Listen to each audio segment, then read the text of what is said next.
E nessa sequência do livro de Atos, hoje capítulo 3, vamos ver o que aconteceu, porque é um milagre muito grande. Favoreceu os discípulos para que o evangelho pudesse ser pregado também. Olha só, meu Deus e Pai, em nome de Jesus, ilumine o nosso entendimento para a Tua palavra, que venhamos absorver esse Espírito que aqui está, que assim seja.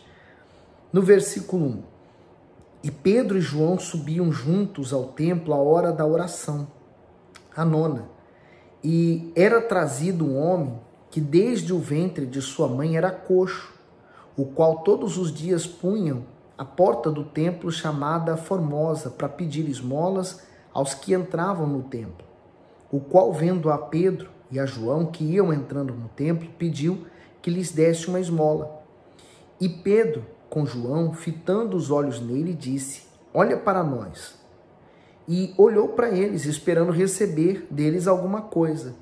E disse Pedro: não tenho prata nem ouro, mas o que tenho, isso te dou em nome de Jesus, Cristo o Nazareno. Levanta-te e anda.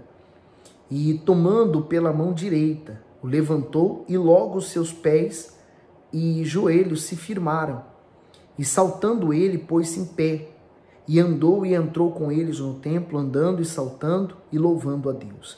Já era algo que aquele rapaz nunca se imaginava poder um dia voltar a andar, ficar bem. Ele nunca se imaginou assim, porque ele já nasceu com aquela deficiência. Era para o resto da vida. Lembra daquele cego de nascença? Então, a semelhança daquele caso.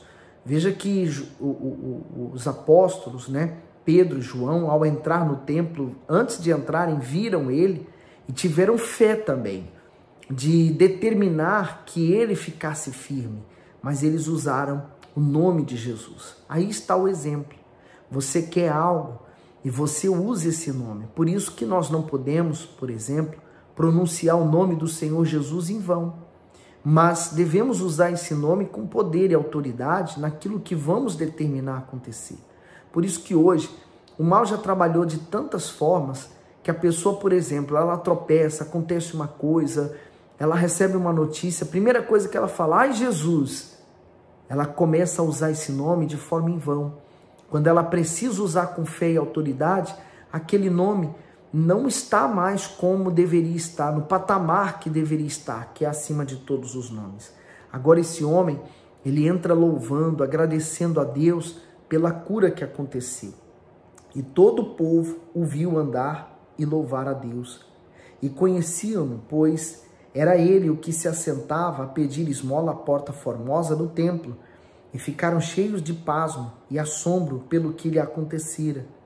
E apegando-se o coxo que fora curado a Pedro e João, todo o povo correu atônito para junto deles, ao alpendre chamado de Salomão.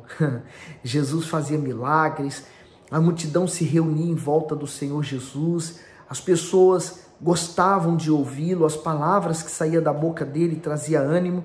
Lembra que vamos matar Jesus. Mataram, resolvemos o problema. Não resolveu. A palavra de Deus chegou até nós, tantos anos, tantos milênios, e ela continua viva e também fazendo milagres. Há quem critique, por exemplo, a Igreja Universal, dizendo: eles são aproveitadores, eles fazem reuniões para prosperidade, para cura, para o amor, para casos impossíveis. Eles são aproveitadores das pessoas. Mas olha aqui o exemplo. Deus permitiu que eles curassem aquele homem naquele estado, para que aquele homem fosse um meio de chamar as pessoas a ouvir a palavra de Deus. Então, se alguém evangeliza, né, esse alguém é a igreja, os seus servos, aqueles que estão servindo. Quando eu digo servos, são os bispos, pastores, obreiros, obreiras, todos que estamos, os evangelistas, os jovens, todos que estamos envolvidos nessa obra. E o meio de alcançar, às vezes, o que está sofrendo é pela dor que ele está sentindo. Mas ao chegar na igreja, ele sempre vai ouvir uma palavra que vai levá-lo a refletir sobre a sua salvação. Diz aí agora o 12. E quando Pedro viu isto, disse ao povo: homens israelitas, por que vos maravilhais disto? Ou por que olhais tanto para nós como se por nosso próprio poder ou santidade fizéssemos andar este homem? O Deus de Abraão, de Isaque e de Jacó, o Deus de nossos pais, glorificou a seu filho Jesus, a quem vós entregastes e perante a face de Pilatos negastes, tendo ele determinado que fosse solto. E só um breve parênteses. Eles ainda viviam naquele período do tempo em que eles esperavam o Cristo, o Messias. Então eles aguardavam por isso. Então qualquer pessoa que fizesse milagres, qualquer pessoa que fizesse um sinal maravilhoso, eles já achavam que fosse o Messias, que veio para livrar, restaurar o reino de Israel. Então Pedro, agora cheio do Espírito Santo, ele vem falando que, olha, nós fizemos isso, mas lembra que foi Jesus. Agora ele vai apontando para Jesus. E 14. Mas vós negaste o santo e o justo e pedistes que se vos desse um homem homicida e mataste o príncipe da vida, ao qual Deus ressuscitou dentre os mortos, de que nós somos testemunhas. E pela fé no seu nome fez o seu nome fortalecer a este que vedes e conheceis. Sim, a fé que vem por ele deu a este, na presença de todos vós, essa perfeita saúde. Então quer dizer, a saúde veio porque a fé operou. Essa fé é tão importante, a fé que provoca o milagre e a fé que provoca a salvação também. Por isso que você deve proteger a sua fé, você deve guardá-la, blindá-la, porque ela é tão útil e tão necessária em todos e qualquer momento. O Bispo Macedo diz assim a esse versículo: pela fé no seu nome, todo poder e toda autoridade foram dados ao nome do Senhor Jesus. Por isso, é no nome dele que recebemos não apenas os milagres que queremos, mas acima de tudo a salvação. Aí você entende o motivo de você ter que guardar a sua fé? Escute isso, por favor. O diabo, ele luta para enfraquecer a sua fé. E uma vez sua fé enfraquecida, ele luta para tirar a sua fé. Porque se ele tirar a sua fé, já era. Ele consegue o objetivo dele. Não é destruir sua vida. Isso aí é o mínimo que ele pode fazer.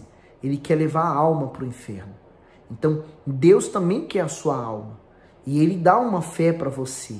E essa fé, como que eu aumento? Pela palavra de Deus. Ouvindo e crendo nela. Olha só o 17. E agora, irmãos, eu sei que o fizeste por ignorância, como também os vossos príncipes. Mas Deus assim cumpriu o que já dantes pela boca de todos os seus profetas havia anunciado, que o Cristo havia de padecer.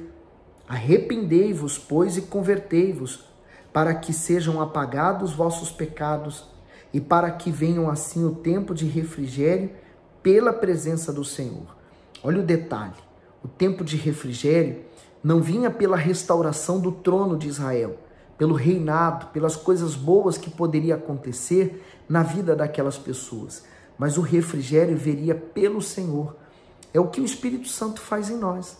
Nós vivemos tempos tão complicados, difíceis, de perdas, tempos em que nós sofremos, mas aqueles que têm o Espírito Santo dentro deles, eles têm esse refrigério da alma, eles se sentem bem.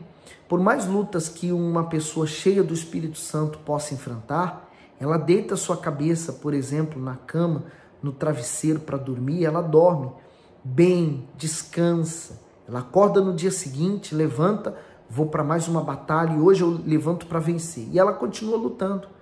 Aí ele diz assim no 20, e enviei ele a Jesus Cristo, que já dantes vos foi pregado, o qual convém que o céu contenha até os tempos da restauração de tudo, dos quais Deus falou pela boca de todos os seus santos profetas desde o princípio. Porque Moisés disse aos pais, o Senhor vosso Deus levantará de entre vossos irmãos um profeta semelhante a mim, e ele ouvireis em tudo quanto vos disser. E acontecerá que toda alma que não escuta esse profeta será exterminada dentre o povo. Sim, e todos os profetas, desde Samuel, todos quantos depois falaram, também predisseram esses dias. Vós sois os filhos dos profetas e da aliança que Deus fez com nossos pais, dizendo a Abraão: na tua descendência serão benditas todas as famílias da terra. Ressuscitando Deus a seu Filho Jesus, primeiro o enviou a vós, para que nisso vos abençoasse, no apartar a cada um de vós das vossas maldades. Então, agora Pedro, olha só, né? A diferença daquele Pedro cheio de dúvidas, fazendo questionamentos ao Senhor Jesus, tentando impedir o sacrifício de Jesus, negando Jesus, depois cortando a orelha de Malcom, tanta coisa, né? Mas olha agora ele falando de Moisés, pregando o evangelho do Senhor Jesus com tanta autoridade, com tanta fé.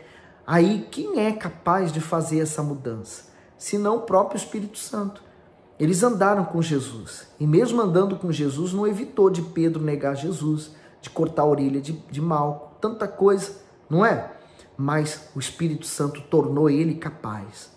Você pode ser fraca, fraco, doente, débil, você pode ser excluído da sua família, a ovelha negra de todos, rejeitado, deixado de lado, abandonado, você pode ser tudo.